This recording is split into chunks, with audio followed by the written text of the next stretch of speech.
Hi, everyone. Welcome back to the Bringing the Human Back to Human Resources podcast. Thank you so much for being here for another week. This week, we're going to be talking about a lot of fun stuff like team building, but in a way that is totally different and unique. And I actually learned a lot from this particular guest when she and I kind of met offline. And so I think you're going to really enjoy this episode. So let me tell you a little bit about JoLynn Ledgerwood, who has over 25 years of experience in learning and development. Her experience spans hospitality, consumer goods, professional services, IT, and cybersecurity. She has worked with several large companies, including PepsiCo, Brinker International, Frito-Lay, Critical Start, and Toyota Motors. Some of those I'm sure we know very well. While she enjoyed her work in the large corporate setting, she was discouraged by the methodologies for team building and allowing all members a voice. When she found Lego Serious Play, this is something that I just learned from JoLynn, she was drawn to its familiarity and plentiful application opportunities. In fact, Lego Serious Play has over 15,000 facilitators in the European countries and only 100 or so in the United States. She added it to her list of certifications, including Bob Goff's Dream Big, the Primal Question, and the widely known Gallup Strengths Finder. JoLynn, thank you so much for being here. I'm so glad that you get to bring all of this knowledge to the podcast. It's so fun. I love what I do, and I love seeing the difference that it makes with the teams I work with. I love it. Well, I would love to maybe start at the top. How did you kind of first come to find out that there was this possibility to even implement Lego Serious Play? What is it? Because as you know, I didn't know anything about it until you shared with me. That's the common response when I introduce Lego Serious Play is, oh my gosh, I've never heard of it before. That sounds amazing. And then instead of, we'd love for you to come do a workshop, they're like, how can I get certified? I'm like, no, but it's really great. A friend of mine from Germany came to visit, and he was talking about some work that he was doing. And he breaks out this really small kit with 6 pieces, 4 yellow and 2 red. And he said, build a duck. I was like, what are you talking about? This is weird. And so I did. It's a very abstract duck. Everyone's duck is different. And I said, what is this? And he said, it's called Lego Serious Play. And it's huge. And I was like, not in the States. It's not. I've been in L&D for 25 plus years. And I've never heard of it before, never seen it, never heard of it. And so I started doing some research and found there's a group called the Association of Master Trainers that trains facilitators. It was a extenuous 5-day, 8 to 10 hours each day, learning the methodology, learning the process, learning how it works and why it works. And I was certified and started doing sessions, and it's remarkable. It's Lego. For those that are familiar, Lego has gone through many iterations over the years. Several iterations almost took them to bankruptcy. Oh, wow. This is one of them, but they realized early on that this wasn't going to be a big moneymaker or a big sell or a big draw. So they kind of put it on the back table. Well, 2 family members of Lego picked it up, and they started working on it, and they built the kits. They built the model. There's very specific kits that we order and that we use to facilitate this methodology. And so it really incorporates fun and play at work. When you build with your hands, you open up 80% more of your brain power, which is huge. Like, a lot of people don't realize that. And if we allow people to build and use their hands, your subconscious comes through a lot of the builds that you do. And so we're able to ask very specific questions. Does this brick mean something in particular to you? I see that you did this. Does that mean something to you? And it really opens the door to allow the user or the team member to vocalize maybe what they put in their build that they really didn't necessarily intend to put in their build, but they did anyway. And it's so fascinating to see some of the revelations that we see.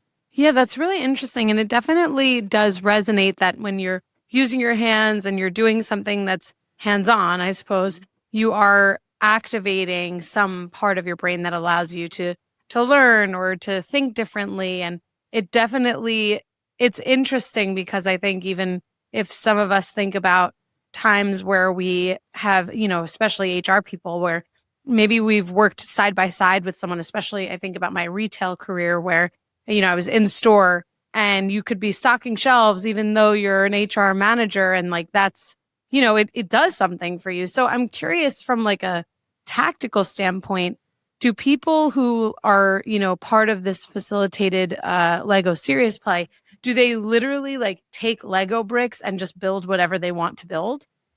Yes. And there's specific questions that we ask. So depending on the goal, and for this episode, I'll use team building as the example. We use the same kits for each build that we do, but the questions that we ask are what opens up to the different metaphor builds that can have, or the different understanding that we can get from different people within the group. So, for example, this last week, I went to a high school girls basketball team. They were doing a meeting so we had the bricks around the table. They each sat down, they drew a brick when they walked in. So they were assigned a specific color table. So they weren't sitting with their specific, favorite teammates. And we asked several questions like, what do you, build what you bring to the basketball program here at the school? And they get a few minutes to build, and then we pause time. And then within their groups, they share what their build is representative of, and everybody gets a chance to share. And then we go around again and reflect, meaning other people can ask, I see on your build, you've got like 2 people holding hands. What does that mean? Oh, well, that means that we're teammates and I want us to work together. Great. And someone else can say, I noticed that you did this. I'm curious, what does that mean for you specifically? And really dive deeper into what they see in the builds. A lot of it too is about perspective. So if I'm looking at it this way, and I see 2 people on this side that may be in front of bricks, or someone from the other side sees it a little different and says, oh, well, I don't even see those people. So it's kind of an awareness of all pieces of that build. And Lego Serious plays a lot of metaphor building. So a lot of times I'll say, build something that's aesthetically pleasing to you. And obviously that can mean anything to anybody. We go around and we describe our builds, and this is this. And then it's really interesting to say, okay, now explain to me how your build represents your school or politics or, your family. So they're then having to take a build that they built for something else and reapply it to this, and to see and hear their creativity and mindfulness of, well, this can mean this and this can mean that. And this, and they just, what they come out of it is really interesting. And it allows you to see more of that person through their builds. Mm. No, that's really interesting. And when I think about the team building element here and kind of relating it back to, if you were to bring this to an organization where people don't necessarily know a ton about their colleagues, like naturally when you're on a sports team, you kind of know, you spend so much time with them, like physically, that you probably know a lot more than maybe some colleagues or peers know about someone else, like at work, for example. I mean, it depends naturally on the team and who's involved, but what ends up happening when you're involved in this, process and this facilitation? Like, do people end up talking about things that are personal? Do they talk about things that are work related? How does it build, the team collaboration and camaraderie? And that's a good question. And just for clarification, there was a lot that the basketball team uncovered about each other that they didn't. I'm sure. My dog is also very excited about my Serious Play. Sorry about that. They opened up a lot more, and they shared a little bit more about themselves. Where I'm living and where my kids go to school, there is a large difference in population. So it opened up this awareness of my teammates might not be like me. And I need to understand that just because they're not performing well on the basketball court doesn't mean they don't care about the game, or that they don't, care about what's going on. They probably have other things going on. I mean, they probably have stress at home or other stresses at school or whatever that looks like. And I think that also transforms to our work environment. And when you're in the room with Lego Serious Play, you're building. So there's not an HR person sitting there watching everybody else builds and taking notes on what everybody else builds. If you're there, you're building. And it truly allows the meek and quiet, maybe, I don't want to say insecure, but maybe introverted person, the same speaking time and level playing field as it does your loudest cheers, loudest supporter, loudest cheerleader, loudest influencer, whatever. We're all at the table. the very first build that we do is pretty innocuous. It's, just to get people's hands on bricks. Some people have never touched a Lego brick before in their life, never. And so when they have that opportunity, they're fascinated. And so they want to know how they fit together and the click and, how different pieces can fit together and whatnot. And so the very first build is build me a tower, period. And they start building. And you can see some people are like rushing to get their Legos up as fast as possible. And others are like really methodical and taking their time. And there's no talking while we build. I always play music in the background. Oh, interesting. Yeah. So because I don't want that, well, why are you putting that there? And because and it's don't work against your mind. Just let the thoughts flow. Because when you're in the state of flow, you're more creative, you work better, you just a lot of things keep moving and grooving for you. So once they build that tower, we hold it up, and no two towers are ever the same, ever. And I ask a couple of questions like, what do you guys think of the towers? And then we'll hear hers is really tall, and and she'll comment or he'll comment, well, we were supposed to go as fast as we could. And I said, yeah, did I ever say no? I never said go fast. I never said use all your bricks. And I never said it has to be as tall as possible. A tower is a tower. My tower is my tower. So I'm right in the way that I built my tower. Your tower is yours, and you're right in the way you built your tower. So we're all right. We're just, it may look different to you than it did for me, right? And so building on that, you add the next layer of, and I work with the planners ahead of time to ask very strategic questions on what things they want to accomplish in the workshop. And so, one of those questions may be, again, what do you see as your biggest contribution to the team? And allow them the time to build. And then we talk, and there are a lot of, oh, I never thought about that. Or, oh, well, that's so cool. I didn't know you did that. It's remarkable. Teams that have worked together for 5-10 years, you still get that as a response. So, you hear that, I'm able to work and take care of my family, or I'm able to work and take care of XYZ. And so it opens up, and then they start asking the deeper questions. And really it's, if I feel safe, meaning if I'm in a psychologically safe environment, then yes, I'll be willing to share more. But we have found that because we're all on the same level, we're all on the same space, we're all equal and right, people feel more safe to share a little bit more about themselves. Now, I'm not a counselor. I'm not a therapist. Like, we're not going to dive deep by any stretch, because that's not my territory. But if people feel comfortable sharing, then absolutely we want to hear what they have to say. And we want to, those moments are really important for the team building or for the cohesiveness of the team. And that it's neat to see that, because you're also given as a team member a physical object once they built it to then ask questions. So, you built your family, do you have a spouse? Do you have children? Do you live with your parents? What does that look like? And to ask some of those questions that maybe we didn't feel comfortable asking before. Yeah, it's really interesting, because even just thinking about being in a space where there isn't a ton of direction necessarily, like you get the bricks that you get and you build whatever it is that you're meant to build. Yeah. And when you were mentioning like, oh, I thought we had to build it this fast, or, the tallest, it's funny because that's like that sense of competition that comes out when you're in a group setting, which some people have a deeper drive for and others have maybe less. And then there are people who are, I would imagine, maybe more obsessed with like perfection. Like, oh, if the brick doesn't fit perfectly with the other one, or it's sticking out, and certainly if they've never used a Lego before, played with a Lego before, then there's that whole element too. But I could imagine that with teams where, maybe there's a need to quell the competition a little bit and improve collaboration, that could be a really helpful exercise. Yeah. And when we talk about that, we talk about those are limiting beliefs. Those are things that you heard in your own mind that I didn't say.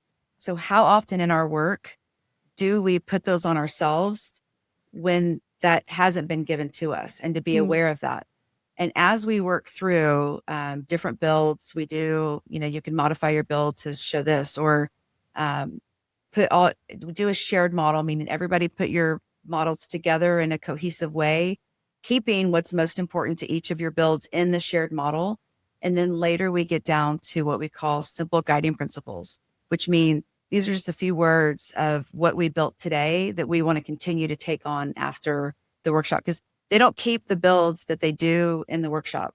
They get to keep a small set of Legos because I always encourage, if you're stuck at work, build. If you're stuck on a project, build. Get those creative juices flowing so that you can get past whatever hurdle you have. But if they kept those models, they're kind of kept in that space and in that lock in time. And we don't want that. We want them to know that they can continue to grow and et cetera. I used to marvel, and this is no shade thrown to those who love it. It just was never my cup of tea. Hey, everybody, let's go to Topgolf for a team building. And I'm like, I've got kids at home. Like, I don't golf. Like, I get it. That's cool for some people. But instead, and plus it's after work hours, which again, some people can or can't do depending on their family situations. Or maybe they have school at night, or maybe they have another job or whatever.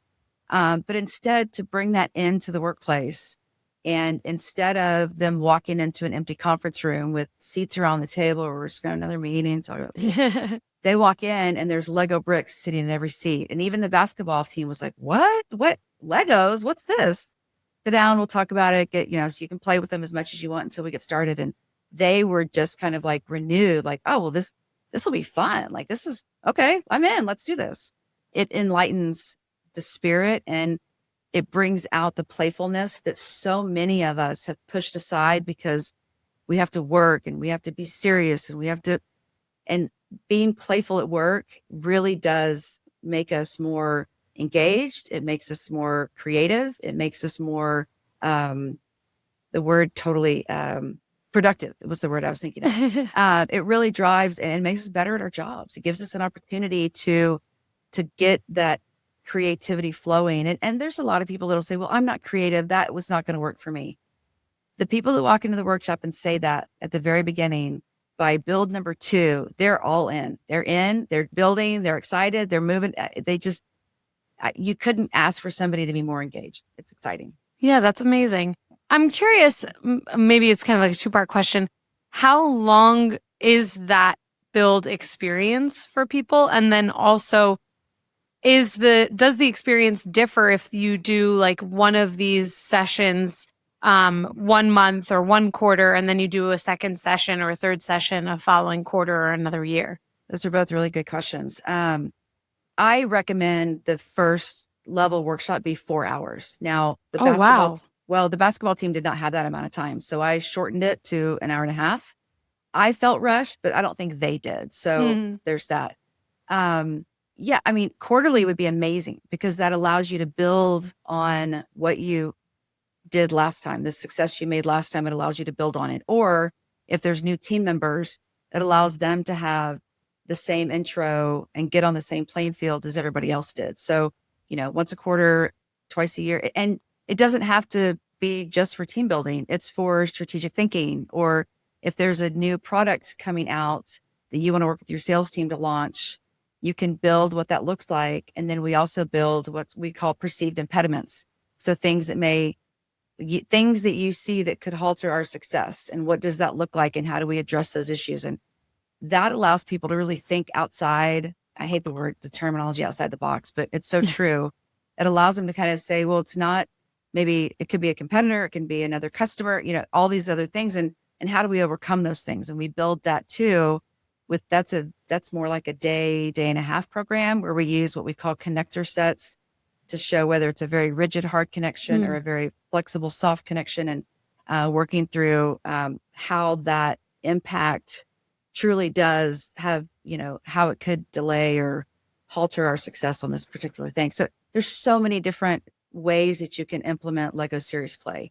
The one thing I say is it takes a courageous leader, because once your team throws these things out there as ideas, it needs to be something that you're willing to ask questions about and be all in.